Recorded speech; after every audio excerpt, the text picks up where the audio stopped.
نحمد ونصلی علی رسول الکریم اما بعد فاعوذ باللہ من الشیطان الرجیم بسم اللہ الرحمن الرحیم ان اللہ وملائکتہ یصلون علی النبی یا ایہا الذین آمنوا صلوا علیہ وسلموا تسلیما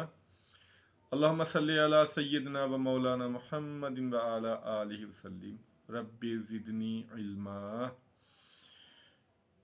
آج کی جو حدیث ہم سماعت کریں گے مسلم شریف کی حدیث ہے، اور اس حدیث کو روایت کرتے ہیں حضرت عثمان غنی رضی اللہ تعالیٰ عنہ۔ وہ روایت کرتے ہیں کہ نبی پاک صلی اللہ علیہ وآلہ وسلم نے ارشاد فرمایا، جو شخص عشاء کی نماز باجماعت ادا کرے اور پھر فجر کی نماز بھی باجماعت ادا کر لے، اس کی ساری رات اس کا سونا بھی عبادت میں شمار ہوگا اور اس کے اعمال میں ساری رات کی عبادت کا ثواب لکھا جائے گا۔ سبحان اللہ، کتنی بڑی خوشخبری ہے، کتنی بڑی خوشخبری ہے کہ ہمارا جو سونا ہے، کوئی بھی شخص ساری رات عبادت نہیں کر سکتا،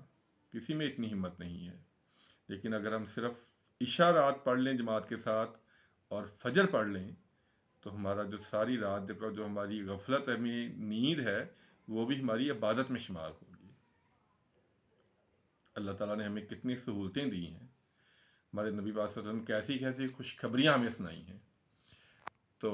پھر بھی اگر ہم غفلت کریں یہ ہماری بدقسمتی ہے۔ جماعت کے ساتھ نماز پڑھنا یہ ہر مسلمان مرد کے لیے فرض ہے، اس کے بغیر کوئی گزارا نہیں ہے۔ جہاں یہ اجر بتایا گیا ہے وہاں ایک وعید بھی ہے کہ جو نماز فجر اور عشاء خاص طور پہ نہیں پڑھتے۔ اس کے راوی ہیں ابو ہریرہ رضی اللہ تعالیٰ عنہ، وہ بتاتے ہیں کہ نبی پاک صلی اللہ علیہ وآلہ وسلم نے فرمایا کہ نماز فجر اور نماز عشاء یہ منافقوں پر بہت بھاری ہوتی ہیں۔ یہاں کافر کا لفظ نہیں، منافق کا لفظ آیا ہے۔ منافقوں پر بہت بھاری ہوتی ہیں، اگر انہیں ان کے اجر اور ثواب کا پتہ چل جائے تو وہ یہ دو نمازیں پڑھنے کے لیے مسجد میں ضرور آئیں، چاہے انہیں اپنے گھٹنوں کے بل چل کر آنا پڑے۔ اگر کوئی معذور بھی ہے تو اسے اپنے گھٹنوں کے بل پر بھی چل کر آنا پڑے تو پھر بھی وہ آئے، اگر اسے پتہ چل جائے کہ یہ جو دو نمازیں ہیں ان کا اجر اور ثواب کتنا ہے اور نہ پڑھنے پہ کیسی وعید ہے۔ فجر کی نماز کے بارے میں آپ صلی اللہ علیہ وسلم نے فرمایا کہ جو شخص فجر کی نماز ادا کر لیتا ہے، اس کے راوی ہیں جندب کسری رضی اللہ تعالیٰ عنہ، مسلم شریف کی حدیث ہے کہ جو شخص فجر کی نماز پڑھ لیتا ہے وہ اللہ کے عہد و امان میں آ جاتا ہے،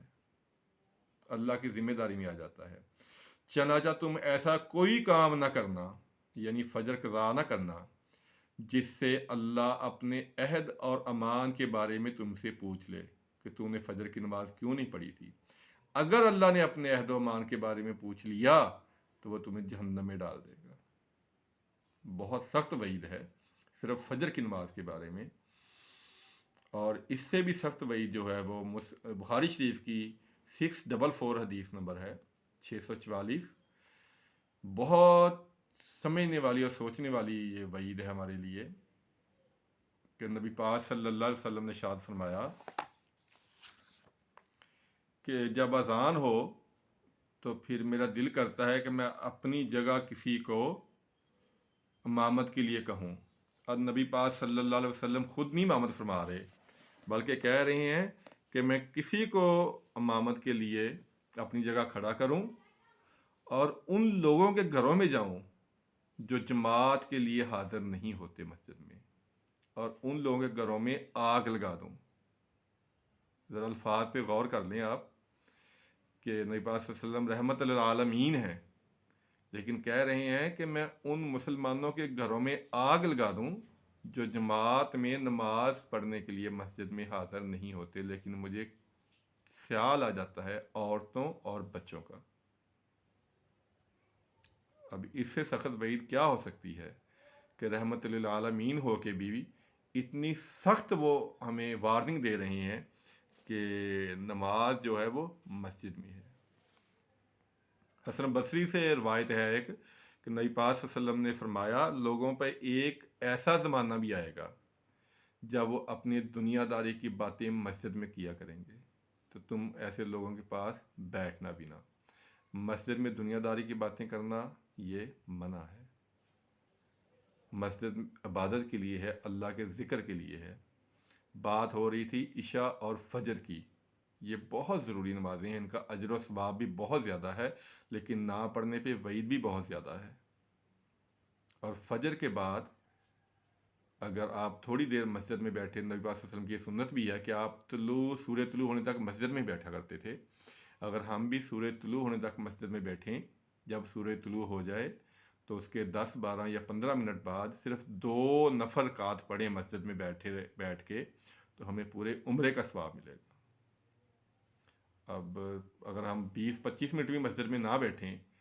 تو عمرے کے لیے لوگ تو بڑی بڑی دور جاتے ہیں، تو اللہ نے ہمیں گھر میں عمرے کا ثواب دے دیا ہے کہ صرف 15 20 منٹ جماعت کے بعد اللہ کا ذکر کریں، سورج طلوع ہو جائے، جب سورج طلوع ہونے کے بعد 10 12 منٹ گزر جائیں تو صرف 2 نفل پڑھیں، تو آپ کو پورے عمرے کا ثواب ملے گا۔ اور فجر اور عشاء جو جماعت کے ساتھ پڑھنا ہے، یہ ساری رات عبادت کا ثواب ہے۔ نماز کے بارے میں بہت دفعہ گفتگو ہو چکی ہے، لیکن یہ موضوع ہی ایسا ہے کیونکہ ہماری اس میں بہت غفلت ہے، ہماری بہت غفلت ہے۔ مسجدیں جو ہیں وہ ویران ہیں، لوگ مسجدوں میں جانا پسند نہیں کرتے، باہر فضول جگہ پہ بیٹھے رہتے ہیں۔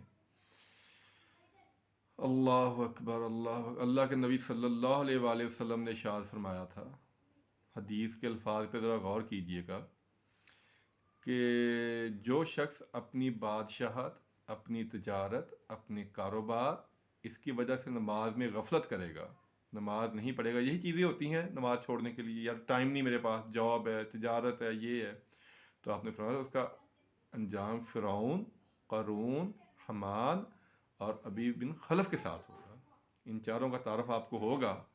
اگر نہیں ہے تو ذرا پڑھیں حدیث کی کتابیں، ان کو پتہ چل جائے گا یہ کون تھے۔ تو معاذ اللہ اگر ہم بھی نماز نہ پڑھیں گے تو ہمارا بھی